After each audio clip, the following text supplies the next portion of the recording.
right, so.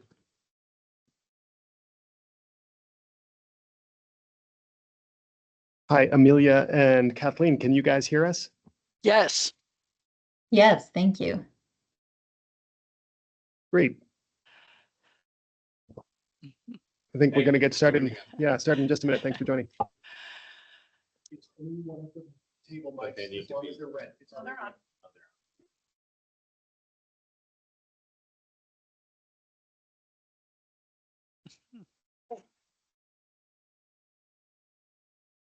Ready? We're ready. All right. Okay, welcome. No, it's not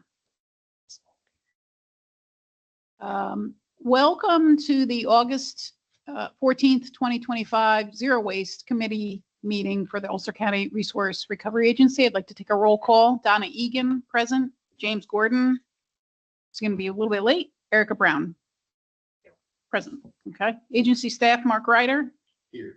Tim DeGraff. Here. Angelina Brandt. Tim Wiedemann. Here. Nancy Lamb. Here. Here. Okay.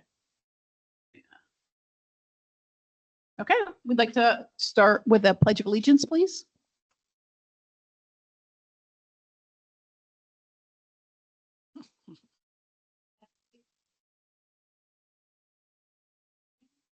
Nation under God, indivisible, with liberty and justice for all. Thank you. I'd like to open the floor for public comment. Anna? Nana? But did you want public comment? Do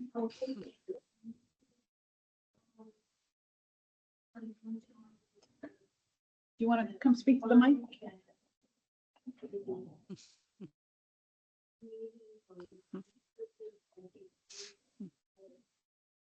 Interesting and informative. Is that okay? But I'm anxious to see implementation. I think everyone here is as well, and there is a plan, but my experience here and in the legislature and various other committees is that we're learning and planning. And I'll be very happy when I actually see. Thank you. Andrew, do you have a comment?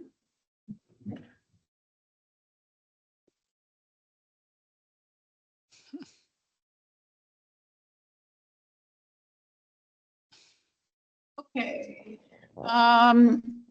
Erica, did you have a chance to look at the meeting minutes? Oh, I'm sorry, the agenda. We'd like to entertain a motion to approve the agenda for the meeting today. You make a motion? Okay, I'd like to second the motion. All in favor? Aye. Nobody against. It's approved. Approval of the meeting minutes. Did you have an opportunity to review the meeting minutes? I did. Okay. I will entertain a motion to approve the meeting minutes from the July 10th, 2025 Zero Waste Committee meeting. Okay, Erica first. I'll second it. All in favor, both of us. And then no declined. Communication and announcements, Zero Waste Committee meeting. The next one is scheduled for, I'm sorry, it's a date, September 10th. Oh. September 11th. At same time, 5:15. Any old or unfinished business you'd like to bring up? So new business today, we have two special guest presenters on the topic of tire recycling. And I can't remember from the DEC is Kathleen. So I think Kathleen, if it's okay. Kathleen, Kathy Prather. Can everybody hear me all right? Yes. Oh, good. All right. And I tried sharing my presentation. We'll see if I can get it going now. One moment. I think this worked well before, and I want to have it on. There we go. Oof, I want it to be, there we go.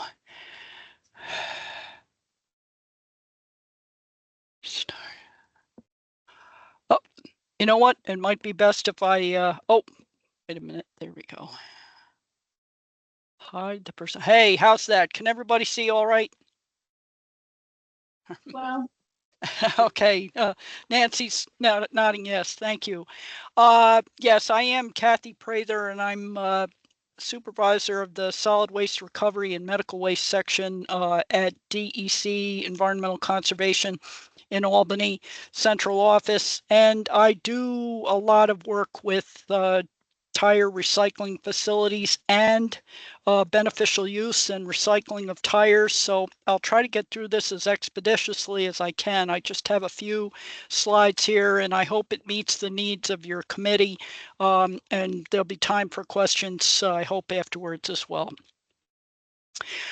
Very quick regulatory history, state regulations with regard and laws with regard to tire management, waste tire management. The big law that always comes to mind is the 2003 Tire Management and Recycling Act that created that $2.50 levy on every new tire that's purchased in our state. Another big thing that it did was ban landfill disposal of whole tires. It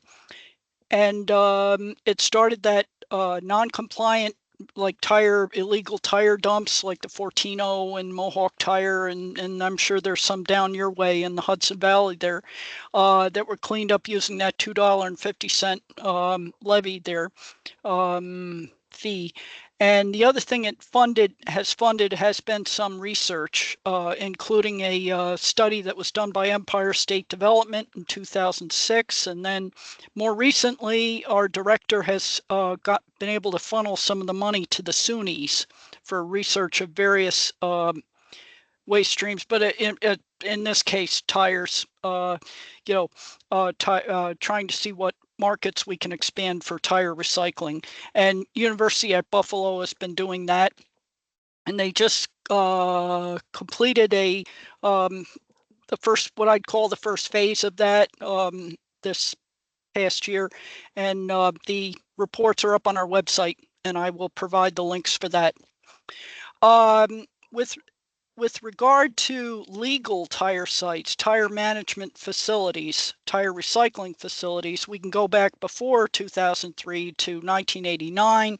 Our subpart 13, the old subpart 13 is now 361-6 for waste tire storage facilities. That was a big overhaul in 2017.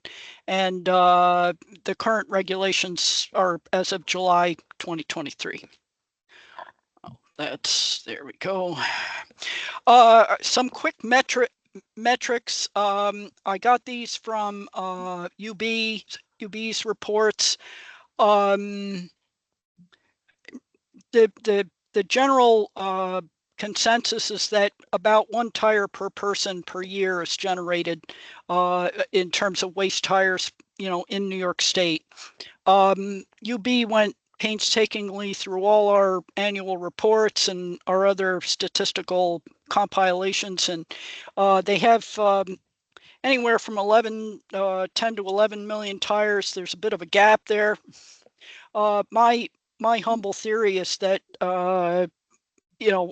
any tire storage site or anybody keeping tires around 1,000 tires or fewer are exempt. So there's probably all this, like dark matter in the universe, a bunch of exempt facilities around that could help account for that that gap. Illegal tire disposal sites have been declining in size and number. There were 500,000 tires total. I think of that was reported in our state solid waste management plan. But we no longer have the Fortino site, the Mohawk Tire, most of those big tire, all of the big ones have been cleaned up.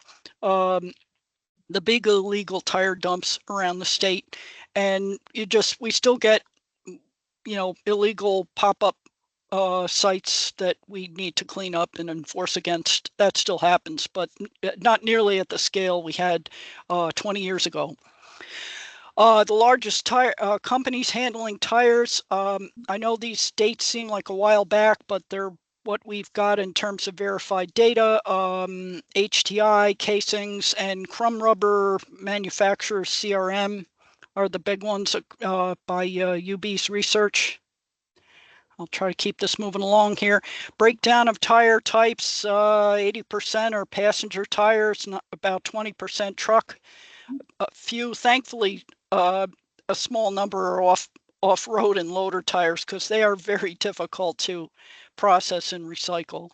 The quantity transported out of state is small. I'm sorry to know more of a number on that. UB points out that, nobody's going to want to haul heavy tires, that don't have a lot of value out of state or over long distances. Our facilities, I got these numbers off our present database. We have about 10 facilities statewide and 20 registered facilities. And if you want to see those on a map and get more info, the DEC info locator on our website is excellent, and New York State Open Data, you can also map information from there. This was a heat map that the UB folks did based on transporter, waste transporters, permitted waste transporters of tires. If you're transporting over 80 tires, you need to have a permit. Your truck needs to have a permit.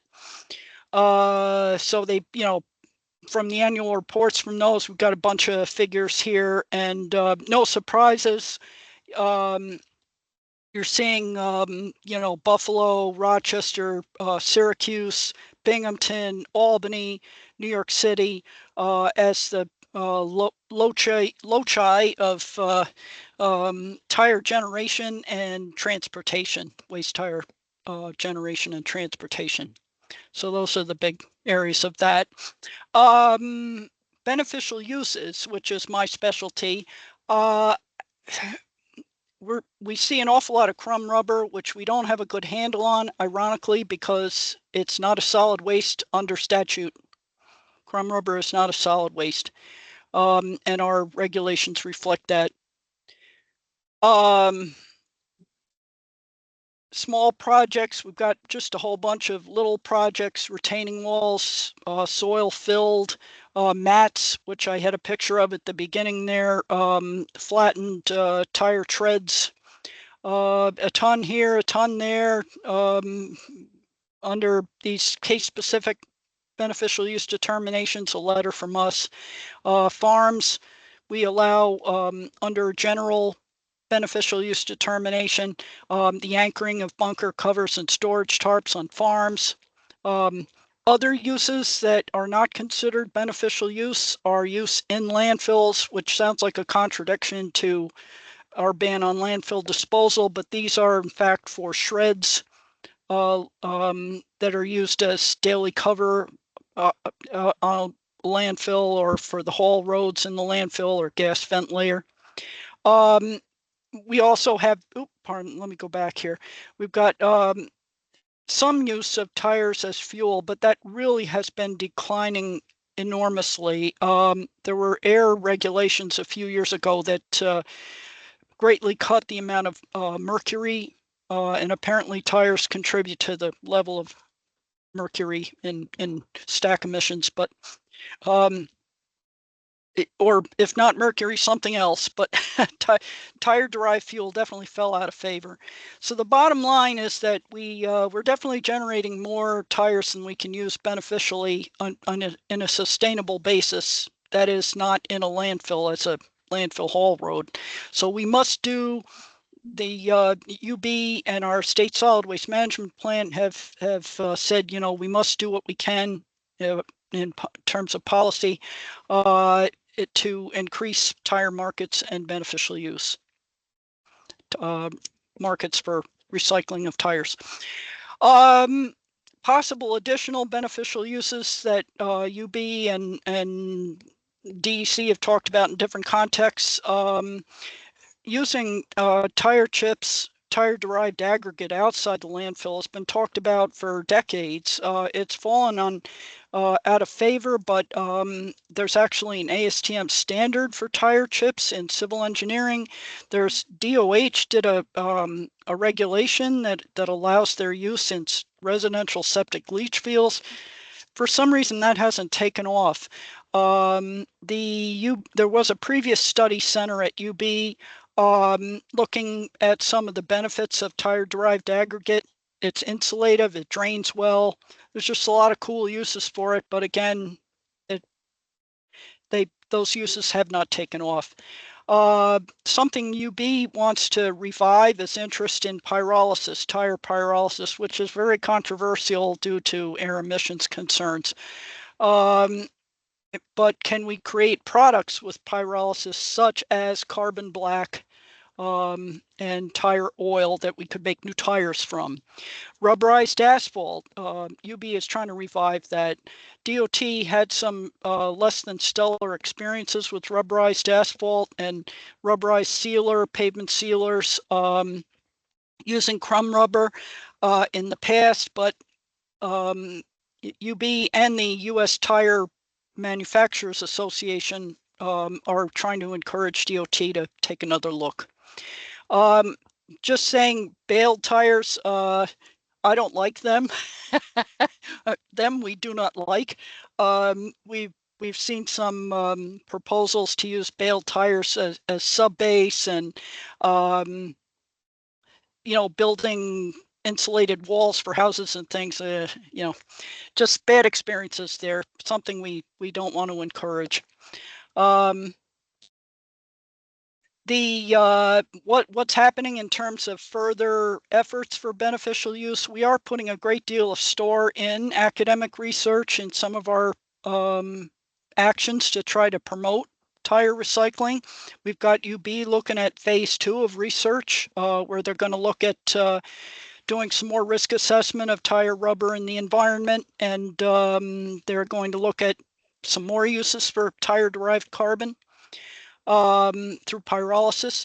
The Remade Institute out in Rochester there, they got a big chunk of money from the Empire State Development Corp to start a waste tire program to fund little RD&D projects. I forget what the money cap is going to be on those, but the RFP is going out this fall, and they want private companies, public entities, whoever, to put in proposals there to do demonstration projects for innovative uses of tire rubber.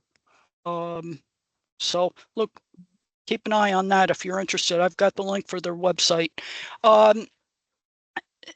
EPR, extended producer responsibility, product stewardship proposals. You may have seen them for carpet. You may have seen them for batteries. Paint care, that outfit and all. We're maybe thinking, UB certainly gave a big thumbs up to doing EPR for tires. They were showing how it's worked well in Europe and in parts of Canada. The U.S. Tire Manufacturers Association hates it. They have not been thrilled by that idea, but we're keeping it in the back of our mind. It would need legislative action, and it's also one of our items, action items in the state solid waste management plan.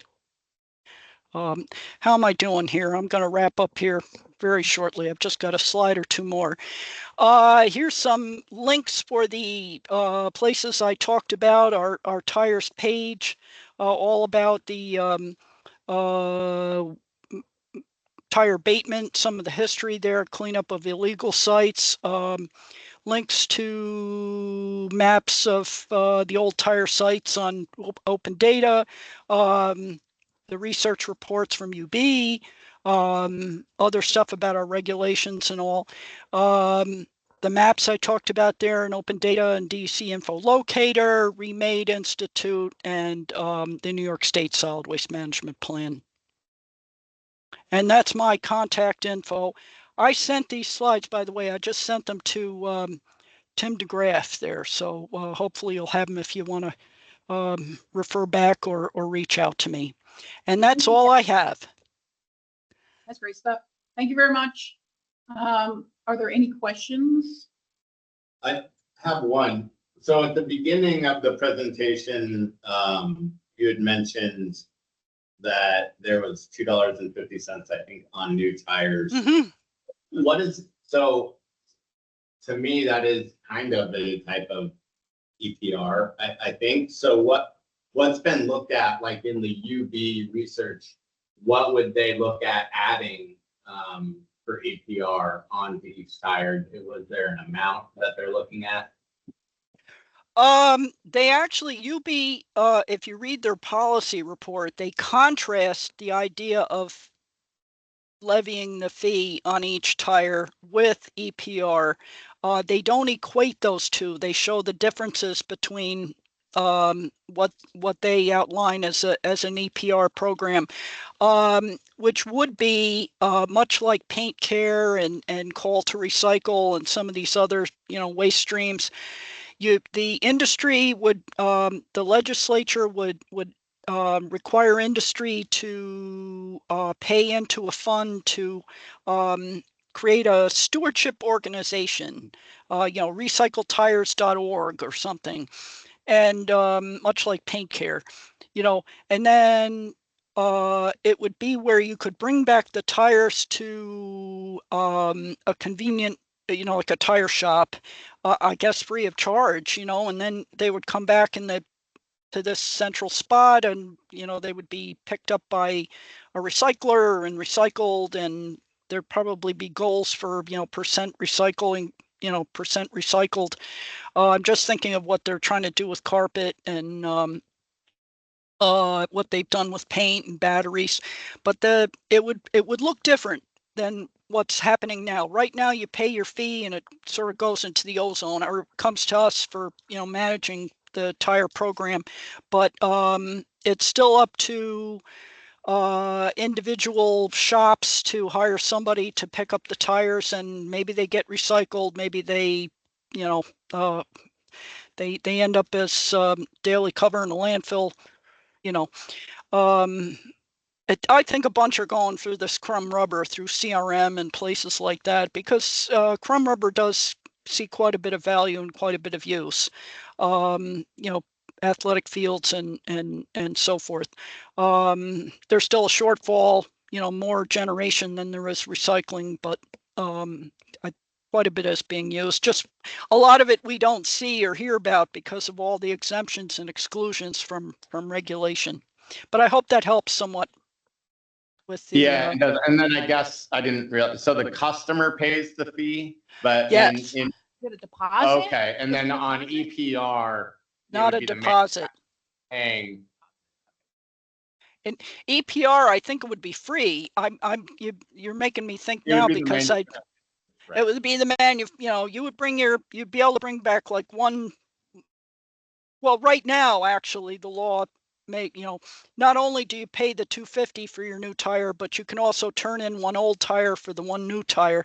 In some ways it is, you're right. In some ways it is an EPR thing happening now, but real EPR would look somewhat different and have a different chain of responsibility. Yeah. And Thank you. how far away are we from a realistic EPR program? Is it just a thought now, or is it? It's just a thought. I don't know if anyone's proposed it in the legislature. We often, between you guys and me, we get asked to look at different bills now and then and comment on them.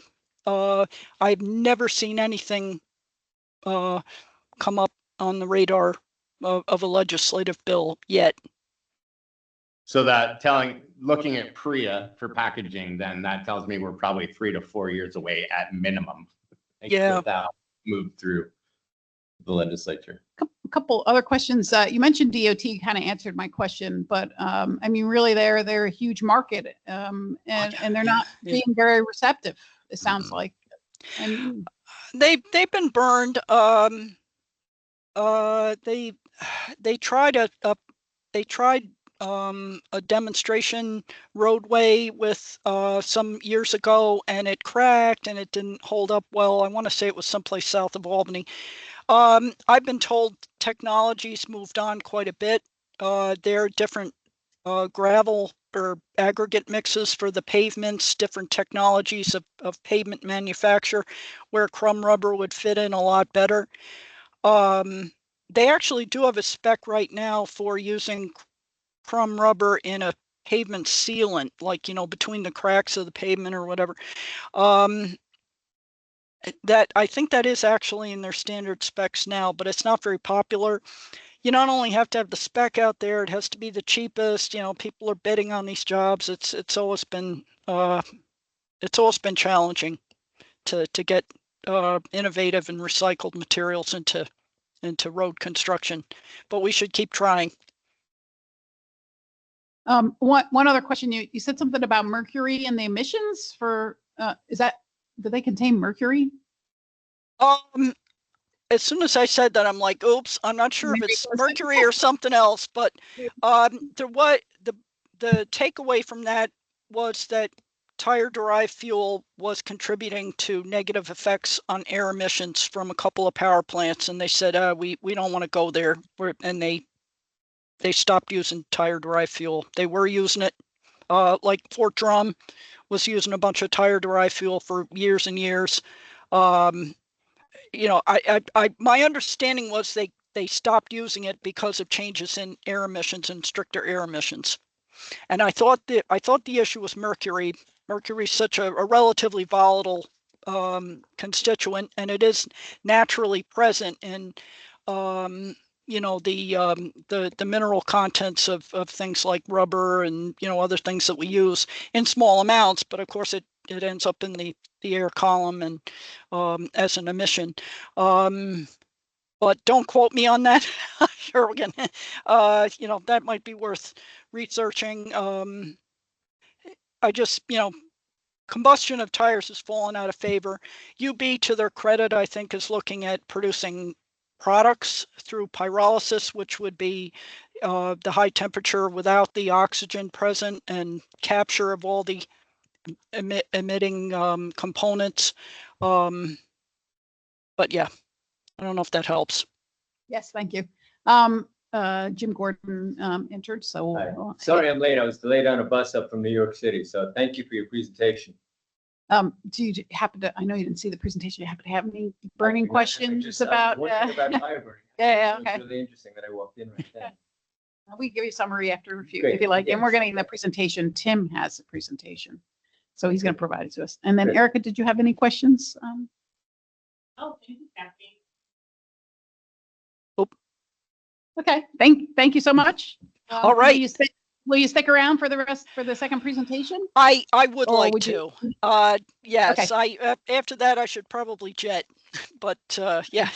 All right. Thank you all for your Thank you. attention. And so, Amelia, are Yes, you on? hello, everyone. I'm here. Can you hear me? It's a tough act to follow, but if you would, if you'd like to introduce yourself and then have at it. Great. Thanks so much. Let me pull up my presentation just so that. Yeah. There. Good.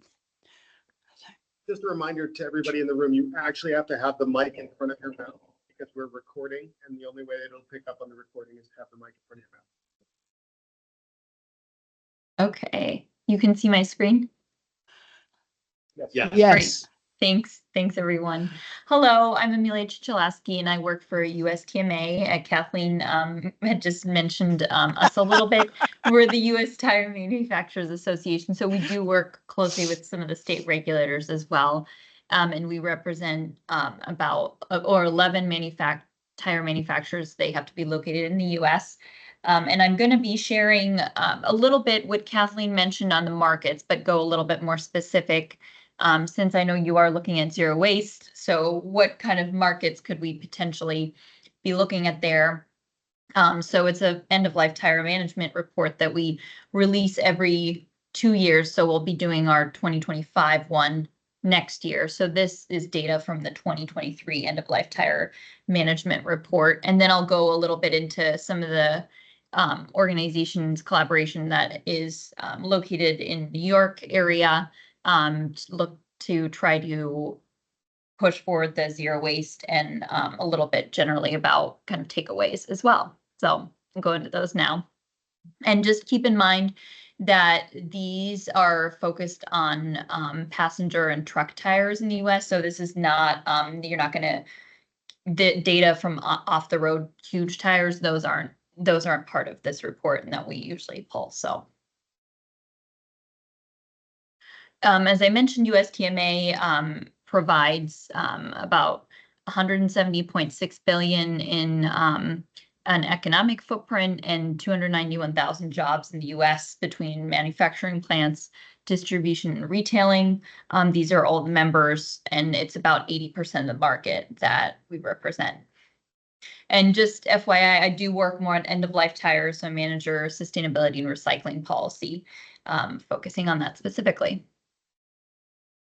USTMA's sustainability vision is that members have the goals that all ELTs enter sustainable and circular end-use markets. And this report measures our progress towards trying to make sure that 100% of recycled tires end up actually going into second markets, basically. So I'm going to cover the generation here. Over a long time frame, generation typically increases by nearly 2 to 3% per year, each year driven by total miles driven, increased tire size, and numbers of vehicles. However, during the pandemic, it caused an increase in commercial tire shipments, which fell to lower than average in 2023, as inventories are worked down and miles driven has been depressed, exceeding pre-pandemic levels only in 2024. Note that commercial tire TBR weight did not change, but the passenger light truck tires have been going from 20 pounds, 22.5, and now they're at 25 pounds. So that's what we've been using for our reporting data. And in the end, about 4.8 million tons are generated each year. This includes retreads and reuse. Those aren't like end-of-life tires since they are being reused, so it's not part of this report. State reports do this differently, so you really have to dive into some of the data to analyze it. We were looking at basically New York among the other 49 states of reporting and what kind of markets they go into. So there's a lot that's included, and then some that don't have as much of a tire tire group and focus on this end-of-life tire program. Most markets for end-of-life tire recycling increased in 2023 compared to 2021. The TDF market increased and all three submarkets increased. And when I say TDF, that's what Kathleen had mentioned, that's tire-derived fuel. So it is still a larger market in general. And as a whole, the ground rover market went down a little bit and the civil engineering market went down a little bit as well. The export market went up a lot due to exports to India, so we are monitoring that closely. The electric arc furnaces went up, but they didn't want to share a lot of information there. And land reclamation went down. And the other markets went down a little bit. These are smaller markets that includes like agricultural, baled with markets, punch and stamp products, pyrolysis, and others, which consume really like less than 1% of end-of-life tires. On the next slide, you can see what the markets have done over time. In total, markets consumed 79% end-of-life tires in 2023, an 8 percentage point increase from about 71% in 2021, representing a 10.5% increase in utilization. Some of the smaller markets, they had losses that were offset by new exports, especially to India, and other small market gains. End-of-life tire market development remains a primary focus of USTMA, so we do want to make sure that they get to their second life and are reused in a sustainable manner. A market development by states and the federal government and others is needed, and we're going to dive more into the market trends specifically. As you can see here, and as I briefly mentioned, the big picture slide is kind of looking at that recycling and reclaimed rate. So it had jumped from 71% to 79% for 2023. The blue bar shows generation and the green bar shows markets. The blue bar shows a decrease in commercial tire shipments, which between 2021 and 2023, and we expect that generation will go right back up and not downward. So we need to ensure market growth steadily increases. In 2025, we might expect to see generation similar to 2021. The passenger tire equivalent changed, as I mentioned, from 22.5 in 2021 to 25 pounds.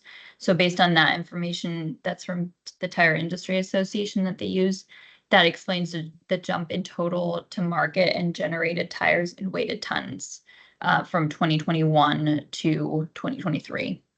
Now we're going to move on to the overall market recycling rates and see some of the breakdowns. So here we can see the US ELT distribution. In summary, the largest market for end-of-life tires returned to tire-derived fuel in 2023. Overall, a nearly 11% increase in the TDF market, probably due to increasing natural gas prices, since the war in Ukraine encouraged users to consume more material. The US's tire-derived fuel percent is 33%. Also, recycling end-of-life tires into ground rubber consumed about 28% end-of-life tires. So that is a market that Kathleen had mentioned a few times, and some of the companies that she pointed out, I'll mention them as well. So those things include things like rubber modified asphalt, synthetic turf, even like molded and extruded goods, so like mats and things like that. Civil engineering consumed 6%, which includes alternative daily cover. These are used in like road kind of like backfill for roads a lot. I think it's used quite a bit more in California. And a large variety of smaller markets that were combined for this report consumed 14% end-of-life tires. This includes electric arc furnaces, exports, reclamation projects that are less than 1%, such as pyrolysis or devulcanization. The other projects categories include arts and crafts, for example. We'll dive deeper into each market, but as you can see, some markets went down and others went up since 2021. And I'm going to just move on because I think we're going to just get to the more specific projects here. So tire-derived fuel was again the largest market for end-of-life tires, increasing almost 11%. All three submarkets increased their use of TDF, typically with the same number of facilities consuming more fuel, though the boiler sector had some additional facilities in the sector in 2023.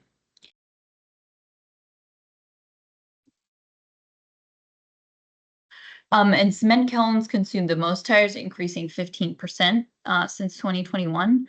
The strong demand for cement and higher natural gas prices made tire-derived fuel more attractive. TDF increased due to the war in Ukraine that started in 2022, which increased the price of natural gas. Electric and industrial boilers increased 6.5% since 2021. As coal-fired plants shut down and emission discharge limits tightened, the sector usually would become smaller. However, higher energy pricing led to several facilities entering or even re-entering this market. We forecast that the electric and industrial utility boilers will decrease. For example, in Michigan, they closed some of the plants. Pulp and paper mills increased 7% since 2021. This is also indicative of strengthening demand for tire-derived fuel due to increased energy pricing. Exports of end-of-life tires as tire-derived fuel accounted for about 5% of generation, a substantial increase of almost 190% since 2021. This is due to exports to India having reached large volumes on top of continued steady exports to Asia. One market that demonstrated some strength was the electric arc furnaces, which consumed just over 1% end-of-life tires. Future greenhouse gas regulations could challenge demand for TDF at pulp and paper mills and could possibly enhance use at cement kilns because of biogenic content. And now we're going to transition more into the ground rubber market. The second largest market for end-of-life tires was ground rubber in 2023. TDF and ground rubber switched, being the largest market between 2021 and 2023. It decreased just under 5% since the large increase reported in 2021. Recycling end-of-life tires into ground rubber consumed about 28% end-of-life tires. In the largest ground rubber market, loose landscaping and playground mulch was very similar to 2021, consuming 385,000 tons of end-of-life tires in 2023. Mulch could grow a bit, but it just depends on if people use it or not. And the molded and extruded products dropped by about 25% to 362,000 tons in 2023. This recycled ground rubber heated up and molded into products, and rubber mats and flooring are common examples of these items. And we've seen these investments in these markets. However, potential over-reporting in 2021 may have overstated the 2021 increase. And molded products are also used in automotive parts, which are closed loop recycling. The Suppliers Partnership Conference is one that my boss, John Sheeran, who does lead the ELT program, he just attended that and had a great presentation there. But it is all about trying to get some of these molded, basically recycled tires into automotive parts and reuse them that way. After several years of no growth in sports surfaces, including synthetic turf fields and running tracks, this market grew another 12% since 2021.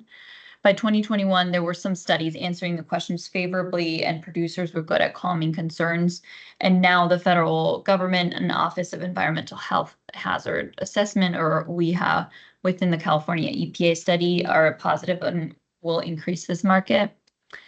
Just a quick background on the study. OEHA conducted a study beginning in 2020 or 2015, so about 10 years ago, to assess potential health risks from exposure to crumb rubber used in synthetic turf fields. And these fields made with recycled tire material became popular due to their durability, water efficiency, and injury reducing benefits. And they examined 35 fields across different climates and analyzed the chemical content of crumb rubber and studied user interactions, especially youth players in refined exposure models. Public input and expert guidance shaped the research process. The study found no significant health risks to players, coaches, referees, or spectators from either on-field or off-field exposure to chemicals in crumb rubber based on the data available. And civil engineering applications are using rough tire shreds to harness the engineering of this material and lightweight backfill. Road embankments, bridge abutments, and insulation for roads consumed about 6% end-of-life tires in 2023, which maintained this market. 6 ppd leachate from shredded tires utilized for civil engineering projects has put the market on hold a bit. Cal Recycle's grant program has been halted and is looking at more data in this space. A large variety of smaller markets were combined for this report and consumed about 14% end-of-life tires. And then other smaller markets that Kathleen also mentioned, at least pyrolysis, I believe. It's used to create recycled carbon black, a silica used in tire production.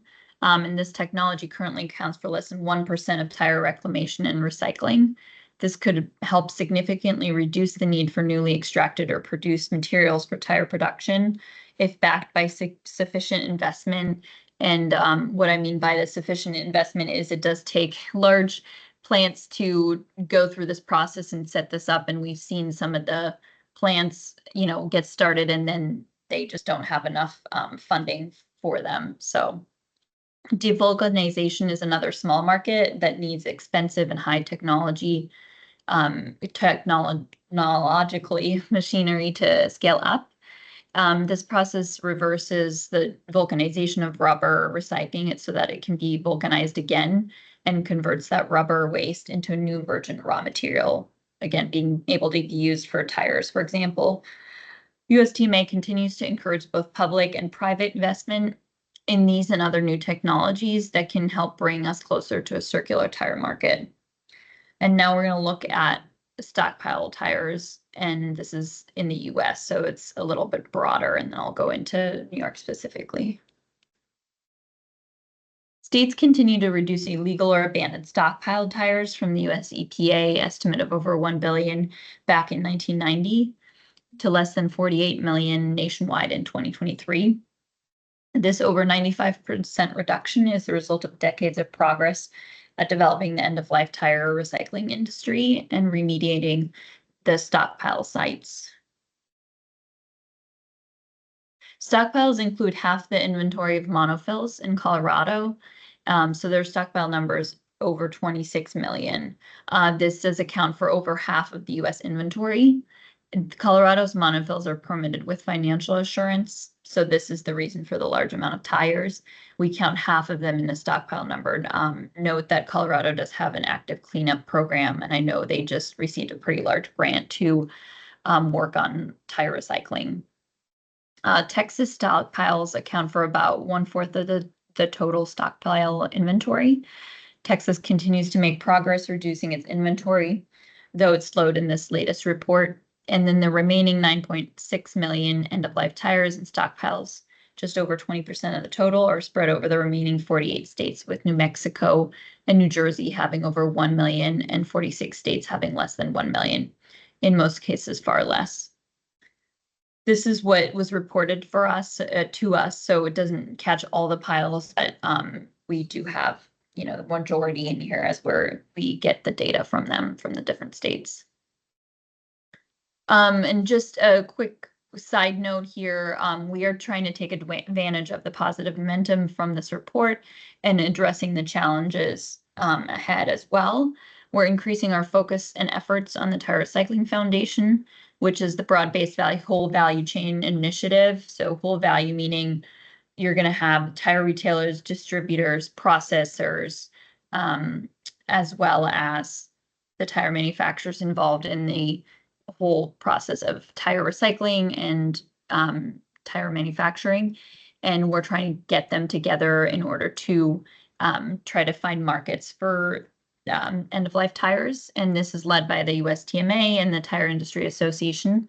I'm committed to securing funding and allocating grants for research, education, intervention, and demonstration projects, targeting critical gaps within the tire recycling supply chain across the US. And we'd love for you to get involved or follow the LinkedIn page. We do have a conference next year to talk a lot about emerging markets, you know, current markets, and how to, you know, get to 100% recycling of tires, and being able to have sustainable and circular markets. So here's a QR code as well, and that'll be in Colorado next year. When you replace the tires on your vehicle, you are responsible for getting rid of the old ones. What you will quickly find is that a lot of the tires are not part of a routine trash or recycling pickup. That means unless you work with a team that specializes in tire removal, for example, in New York, you might end up with a yard filled with rubber. The tire recycling is a demand pull market. So what that means is we basically can collect all the tires, but even at the end of all of that, unfortunately, I mean, we need to find markets for them to move them into new products, or else they'll just be sitting somewhere. So potential collaboration efforts that I think Kathleen touched on, CRM at least, are listed here. So CRM is in Albany. They have produced a lot of ground rubber, which is used in rubber modified asphalt. And then Liberty Tire Recycling in West Haven, Connecticut, but they are the largest tire recycler in the US. So they produce ground rubber as well, specifically mulch and rubber modified asphalt, and as well as tire derived aggregate, like for septic tanks and systems. And then Rubber Form is another one. So they actually produce more safety products, which is like a molded extruded good. So those are all places nearby in New York that would be a good collaborative effort in order to be able to use those tires in new products that are also close by. Because one thing Kathleen mentioned was, you know, transporting tires that you're about to recycle and that are end of life further away is a lot more expensive, and you have to do it in large shipments. So something close by is cheaper, and it's more achievable. And I was just curious, I don't know if you specifically knew how many tires in Ulster County that you produce. Not on the New York level, but on state level, but locally. Produce, it's hard to say, like, we only take in tires that are incidental. Please bring them. It's hard to say how many are produced in Ulster County. I mean, we have 188,000 residents, so, or 180,000 residents, so I don't know if you have the Yeah. It'll probably formulas. be about that, and end of life tires as well. Yeah, we only receive in tires that are incidental to other loads due to our permit, and then we use Okay. a recycler called casings. Okay. And this, I think this is kind of covered on your website too, but knowing, how to recycle, where you can recycle tires and drop them off. Obviously, some are for larger loads, for example, the casings tire recycling versus just dropping off your local tire. And I just wanted to quickly have some key takeaways here. Tire recycling is a sustainable practice. End-of-life tires are among the most highly recycled consumer products, with 79% recycled and reclaimed, I should say, last year. By repurposing tires into resources such as ground rubber and tire-derived fuel, the U.S. Tire Manufacturers Association and its partners help promote sustainability, reduce environmental impact, and support the development of sustainable infrastructure. And rubber modified asphalt, as we've talked about a few times, and tire-derived fuel aggregate create market opportunities in sustainable solutions for end-of-life tires in the U.S. And create jobs, reduce emissions, and support development. Though their continued expansion depends on collaboration from all stakeholders. So whether it's state DOTs, that's a big one, but also all the value chain across the way. And in 2023, rubber modified asphalt used 165,000 tons of end-of-life tires, representing a 17% increase since 2021. This eco-friendly material is expected to go further with support from federal infrastructure funding. And despite the efforts of the USTMA, 48 million end-of-life tires remain in stockpiles, so it's strong state programs funded by tire fees are essential to eliminate these stockpiles and strengthen recycling markets. Effective programs help to reduce the environmental risks and support the growth of markets for tire-derived materials. And then the USTMA is working closely with federal and state governments, environmental organizations, and industry leaders to support legislation that advances tire recycling. While state investment plays a critical role, expanding sustainable tire recycling efforts will require the active involvement and collaboration of all stakeholders. And we'll be hosting a series of webinars in various spaces: the rubber modified asphalt space, tire-derived aggregate, as well as looking at grants and that sort of thing throughout the next few months. And so it's basically an end-of-life tire webinar series that we're putting on. And that concludes my presentation. What questions do you have for me? Very, very interesting. Thank you for all that great information. I have a few questions. I'll start out and then we'll pass it around here. I think you probably mentioned it and I missed it, but what percentage of tires is the waste stream? Percentage, that are go into markets? Well, in terms of waste composition, what percentage are tires? 7%, 10%, 3%? Like, in total of all the waste. If you were to add everything together, what percentage is tires by weight? Versus other materials, you're saying? Yeah. Good question. I don't know the answer to that, but I can definitely get back to you. You're just kind of looking at the opportunity, so to speak. Right. Yeah, I want to say it's like 5 to 10%, but I do want to make sure I'm getting that back to you properly, especially now with like materials like plastics and packaging and all of that, paper. I'm not entirely sure Kathleen, maybe you know that number exactly with all the other wastes that you're tracking. The state solid waste management plant might have some insights on what Mhm. percentage tires are of the whole waste stream in New York State. Right. and it Might varies might by might state. have some insights there. Mhm. And let's see, I have another question. You mentioned there were some studies that were conducted on the health effects of using, I think, crumb tire material on playgrounds and things like that.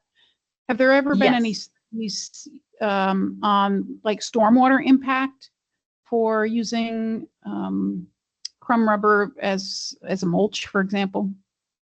There hasn't been any of that. The only thing that's tracked is currently that we're working on finding an alternative for is the tire, TRWP, tire and road wear particles. So I mean, it's stormwater runoff, but not specifically for if you're talking like ground rubber, recycled ground rubber or rubber modified asphalt that goes into like the water stream.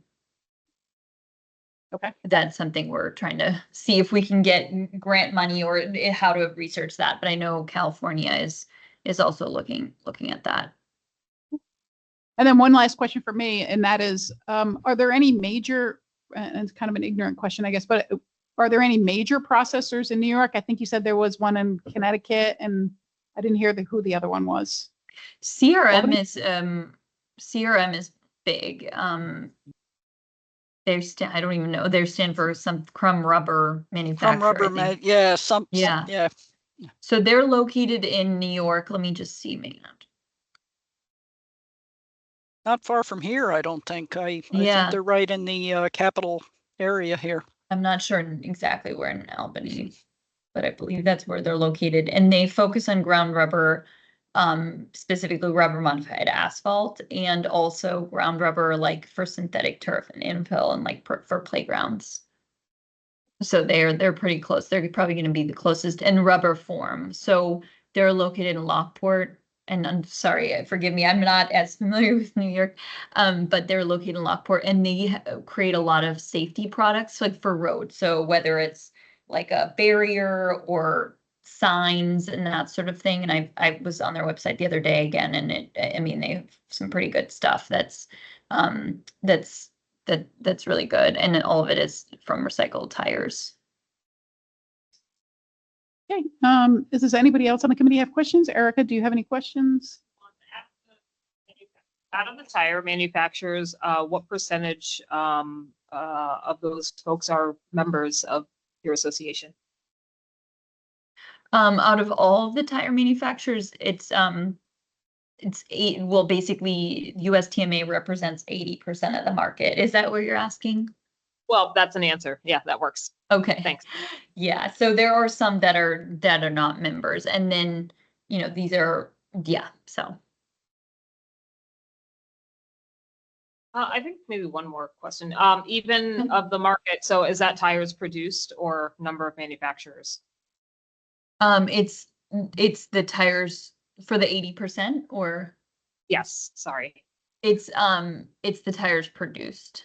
Okay, cool. Thanks. Jim, do you have any questions? I have no questions, but thank you for the good information. I like Donna's questions. Your questions are good too. Those were my questions. So thank you very much. You're welcome. Lee, And do you thanks, have any Ken. questions from DEC? No, this was very, very good, and I hope no offense was taken in my comment about EPR there. I think Amelia, you and John Sheeran and I need to talk about this more, and I can fill you in on UB's latest horizons there with what they want to do with their research. But thank Great. you. That would be I'm awesome. glad I stayed around. This was very, very helpful. Yeah, I'd love to touch base with you, and we're always trying to improve everything, and EPR is just, we're doing that right now in Connecticut, so it's not going as planned with the retailers, so that that just shows that we may not collect all the tires currently, but we're working through that. So I could to just make sure I get that in too. You guys had asked about maybe getting a getting a hearing or a meeting with DOT, and we haven't forgotten. I'd still like to try to see that happen.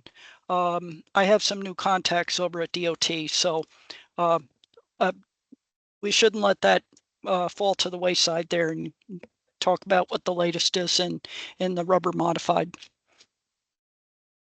Yeah, that would be great. I know that, I mean, I've the last year I've started here, I found that, you know, rubber modified asphalt is really a market that is something we need. We need roads, we need to redo our roads, and I think it would be a good way to partner. And it's just trying to make sure, you know, specs are correct and working with the DOTs to be able to roll things like that out and state by state. The So current, you know, the latest technology with how that's blended and all. But some time ago, John had asked if I could try to reach out, and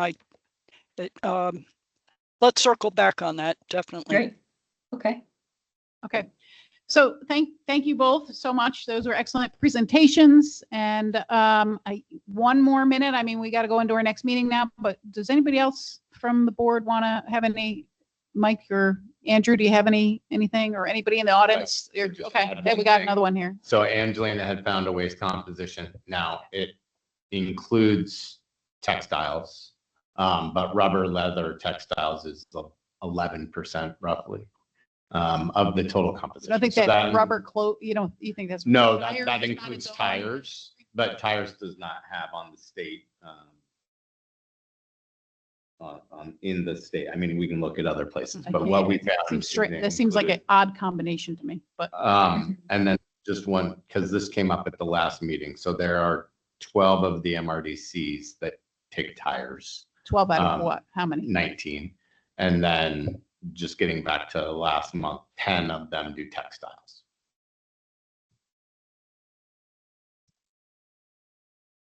And how many? I'm sorry, 19? you Out said? of 19. Okay, thank you. 12 out of 19 do tires and 10 out of 19 do textiles. Thank you for that. So we're going to wrap it up. I appreciate your time today. Thanks for sticking around, Kathy. Certainly. Um, Certainly. And we're going to take, I'll take a motion to adjourn. Okay, can I have a second? Okay, so we're going to adjourn this Zero Waste Committee meeting for a 5-minute recess. Is that okay? And then start a regular board meeting. Thank you. Thanks, everyone.